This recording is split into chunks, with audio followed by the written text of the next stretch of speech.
नमस्कार दोस्तों, physical education Ira में आप सभी का स्वागत है। यह बायोमैकेनिक्स की पार्ट 5 वीडियो है और इससे पहले मैं अच्छी वीडियो डाल चुका हूं जो यूपी टीजीटी पीजीटी सिलेबस से रिलेटेड है। और इसके साथ साथ अगर आप इसे अच्छे से देखते हैं तो ये वीडियो आपके हर एग्ज़ाम के लिए, जैसे नेट का आप एक प्रिपरेशन कर रहे हो, कई कंपटीशन एग्ज़ाम का फिजिकल एजुकेशन से रिलेटेड कर रहे हो, केबीएस एनबीएस हो गया, डीएसएसबी हो गया, सारे एग्ज़ाम में वहाँ से क्वेश्चन देखने को मिलेंगे।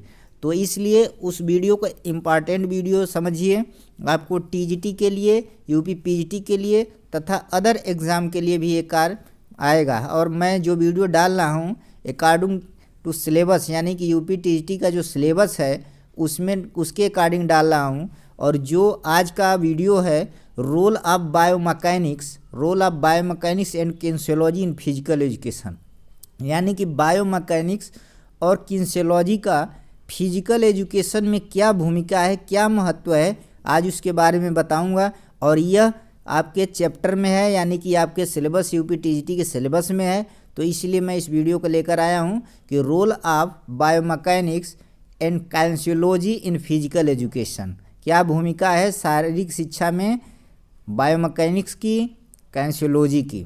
तो बायोमैकेनिक्स को अच्छे से डिस्क्राइब कर दिया हूँ इसके पहले वीडियो में, किनेसियोलॉजी को डिस्क्राइब कर दिया हूँ। तो आइए मैं स्टार्ट करता हूँ कि इसकी क्या नीड है, क्या इम्पोर्टेंस है, क्या रोल है इसका फिजिकल एजुकेशन में। तो आइए स्टार्ट करते हैं कि help in improving technique. Biomechanics या किनेसियोलॉजी का रोल ये है कि आपकी टेक्निक, जो भी आप टेक्निक सीखते हैं, उस टेक्निक को इम्प्रूव करने में, यानी कि बढ़ाने में, सुधार करने में, इम्प्रूवमेंट करने में हेल्प करती है बायोमैकेनिक्स और किनेसियोलॉजी। फिर उसके बाद है कि करेक्ट या rectify error of the sports person to improve the execution of a skill, यानी कि वह कैसे करती है हेल्प इम्प्रूव करने में, उसमें करेक्ट करना, उसको रेक्टिफाई करना, क्या कमी रह गई है, क्या गलती रह गई है स्पोर्ट्स पर्सन में, उसके परफॉर्मेंस, उसके मूवमेंट को एग्जीक्यूशन में, उसके मूवमेंट को परफॉर्म करने में क्या कमी रह गई है, उसको बायोमैकेनिक्स और किनेसियोलॉजी सुधार करती है।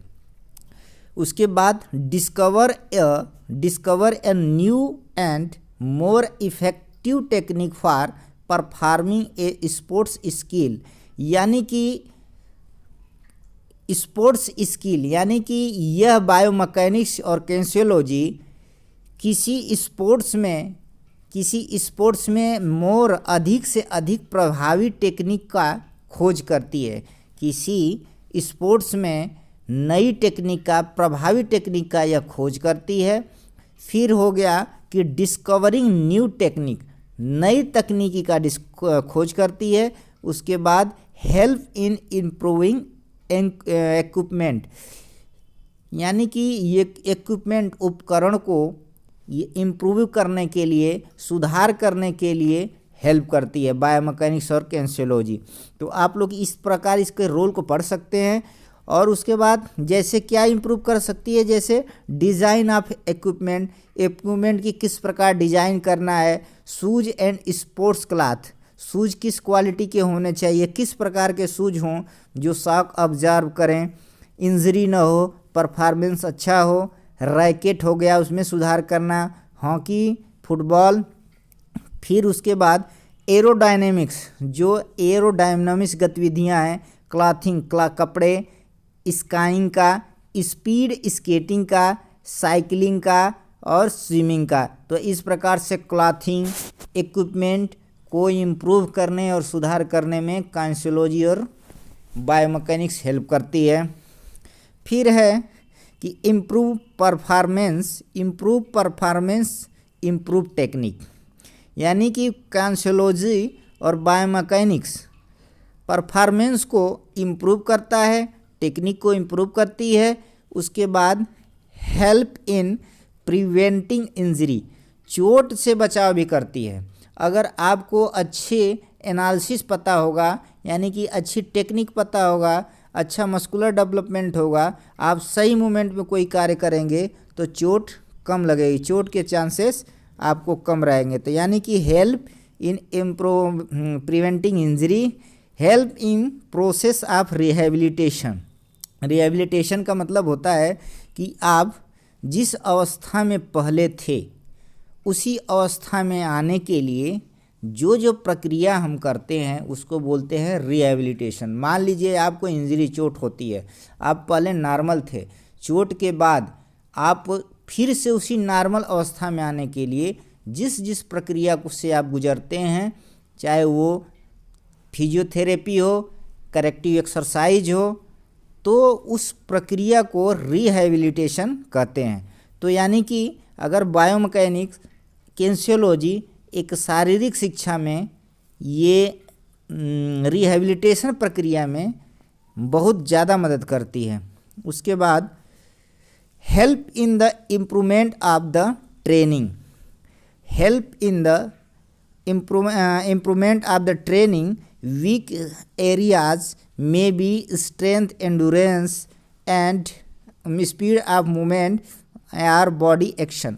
यानी कि ये कहा है कि आपकी जो वीकनेस है, जो वीक पॉइंट है, वीक एरियाज है, जैसे स्ट्रेंथ हो गया, एंडुरेंस हो गया, स्पीड ऑफ मूवमेंट हो गया और बॉडी एक्शन हो गया, उस एरियाज को बायोमैकेनिक्स और किनेसियोलॉजी ट्रेंड करके, रेक्टिफाई करके, उसका फाइंड आउट करके, उसकी कमी को फाइंड आउट करके वो सुधार करती है।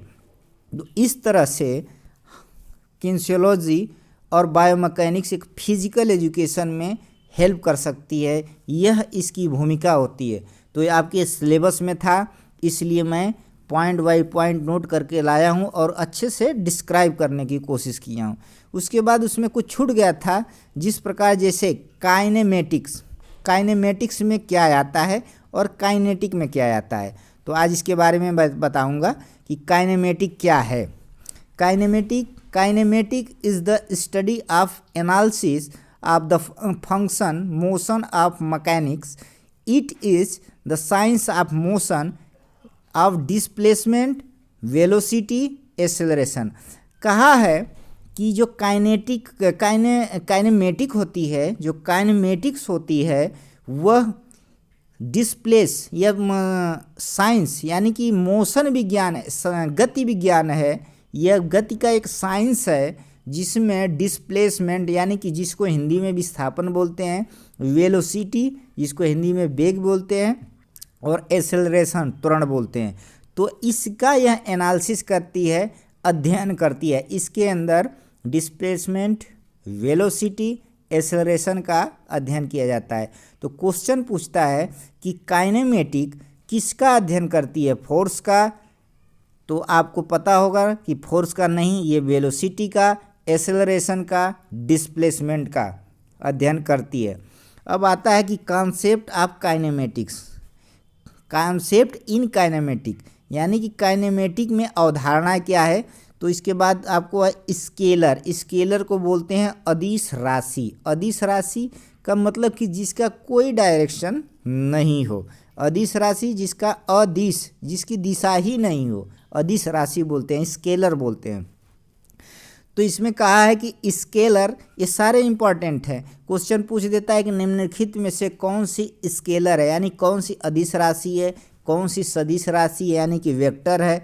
तो आप लोग को अगर पता होगा कि कौन सी अदिश राशि है, कौन सी सदिश राशि है, तो आराम से क्वेश्चन को फाइंड आउट ऑप्शन से कर सकते हैं और अपना चॉइस, अपना जो ऑप्शन है करेक्ट लगा सकते हैं। तो स्केलर, स्केलर की बात किया है, स्केलर मतलब अदिश राशि। Scalar is a quantity that is fully describe by magnitude. कहा है कि स्केलर एक मात्रात्मक होता है। मात्रात्मक मीन्स जिसे हम काउंट कर सकें, जिसे हम गणना कर सकें, जिसे हम गिन सकें। तीनों भाषा में बोल सकते हैं, काउंट कर सके, गणना कर सके, गिनती कर सकें, जिसकी मैग्नीट्यूड होती है, मात्रा होती है, तो उसको बोलते हैं स्केलर, अदिश राशि। जैसे मास, मास हो गया भार, टाइम, डिस्टेंस, स्पीड और टेम्परेचर, ये सब क्या हैं कि अदिश राशियाँ हैं। इनका मैग्नीट्यूड होता है, इनको हम माप सकते हैं। यानी कि गणना कर सकते हैं। और वेक्टर, वेक्टर माप तो इसमें भी सकते हैं। वेक्टर मतलब सदिश राशि जिसकी डायरेक्शन होती है, जिसका डायरेक्शन होता है, तो उसको हम माप सकते हैं। बट इसमें क्या है कि बोथ मैग्नीट्यूड एंड डायरेक्शन, जिसमें मात्रा भी हो और दिशा भी हो, उसको बोलते हैं वेक्टर। क्लियर होना चाहिए कि जिसमें मात्रा भी हो, मैग्नीट्यूड भी हो और दिशा भी हो, उसको बोलते हैं वेक्टर, सदिश राशि। बट अदिश राशि में सिर्फ मैग्नीट्यूड था, डायरेक्शन, दिशा नहीं थी, इसलिए वो अदिश राशि है। तो वेक्टर में क्या होता है कि मैग्नीट्यूड भी होता है यानी मात्रा भी होती है और दिशा भी होता है, तो उसको बोलते हैं वेक्टर। वेक्टर के अंदर क्या क्या आएगा? डिस्प्लेसमेंट, वेलोसिटी, एक्सेलरेशन और फोर्स। वेलोसिटी, डिस्प्लेसमेंट, एक्सेलरेशन और फोर्स। तो आपको ये पता होना चाहिए कि जिसमें मैग्नीट्यूड और डायरेक्शन दोनों होता है उसे बोलते हैं वेक्टर यानी सदिश राशि, और जिसमें डायरेक्शन और जिसमें ओनली मैग्नीट्यूड होता है, क्वांटिटी होती है, मात्रा होती है, उसको बोलते हैं अदिश राशि। तो आप लोग क्लियर हो गए होंगे। अब आइए काइनेटिक की बात करते हैं। काइनेटिक्स की बात क्या है कि kinetics is the second aspects of dynamic, यानी कि काइनेटिक्स जो है यह डायनेमिक गतिशीलता का दूसरा पहलू है, एस्पेक्ट्स है। Dynamics consider the force, dynamics consider the force which causes object और बॉडी टू मूव, यानी कि इसमें हम फोर्स का अध्ययन करते हैं काइनेटिक्स में कि किस कारण से बॉडी मूव करती है। हम फोर्स का अध्ययन करते हैं और उसका ऑब्जेक्ट पे अध्ययन करते हैं कि किस प्रकार कोई ऑब्जेक्ट है तो इस पे लगा हुआ फोर्स से ये मूव करता है, तो इसको बोलते हैं काइनेटिक्स। तो काइनेटिक्स में किसका अध्ययन करते हैं? फोर्स का क्वेश्चन आता है, और इसमें मोशन, चेंज ऑफ प्लेस और position in object of body. तो इस प्रकार से हम काइनेटिक्स और काइनेमेटिक्स का अध्ययन कर सकते हैं। तो वीडियो लंबी ना हो जाए इसलिए मैं इस वीडियो को यहीं पे रोकता हूँ, और नेक्स्ट वीडियो में अब फंडामेंटल मूवमेंट्स के बारे में बताऊंगा कि फंडामेंटल मूवमेंट्स जो सिलेबस में है उसी के अकॉर्डिंग पढ़ा रहा हूँ कि शरीर में फंडामेंटल मूवमेंट्स कौन कौन से होते हैं और उन पे कौन कौन सा जॉइंट कौन कौन सा एक्सिस काम करता है। तो thanks for watching my video.